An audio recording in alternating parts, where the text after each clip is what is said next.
Hello students and friends, आज एक English classes में देखिए हमें का भीतर डिफरेंस डाइड ऑफ एवं डाइड फ्रॉम भीतर डाइड ऑफ एवं कौन डाइड फ्रॉम ये दुटा वर्ड भीतर डिफरेंस देखिए बाबा आर व्यवहारटा देखिए वर्तमान आगे देखिए डाइड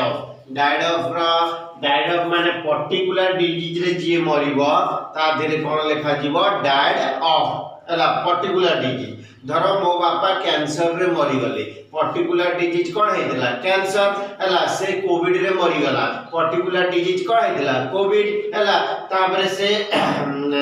निमोनिया रे मरि गला पर्टिकुलर डिजीज कोन हेतिला निमोनिया त पर्टिकुलर डिजीज रे जो माने मृत्युवरण करंती ता देरे कोन हबो डाइड ऑफ रो व्यवहार करा दियो कार व्यवहार कर दियो डाइड ऑफ तले एठी हमें उदाहरण दबा his father died of Covid हला कोविड रे ता बापा मरि गले पर्टिकुलर डिजीज के देला कोविड ताबरे डाइड फ्रॉम होची नॉर्मल डिजीज जो डिजीज पर्टिकुलर न थबो कि ए डिजीज रे से मरला नॉर्मल डिजीज रे एमती मरि गला सेटा हला कोन हमर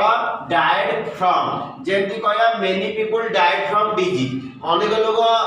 रोग रे मरि गले रोग रे खाली मरि गले पर्टिकुलर ए डिजीज रे मरले बोली केई कहलेनी रोग रे कोनले मरि गले तेणु नॉर्मल जे कोन से डिजीज रे मरिया को सेठी कार व्यवहार करा जाय डाइड फ्रॉम रो व्यवहार करा जाय पर्टिकुलर कोन से डिजीज रे मृत्युवरण करिवो सेठी कार व्यवहार करा जाय डाइड ऑफ रो व्यवहार करा जाय। जदि वीडियो टी भल लागिला लाइक शेयर सब्सक्राइब एवं कमेंट्स करନ୍ତୁ।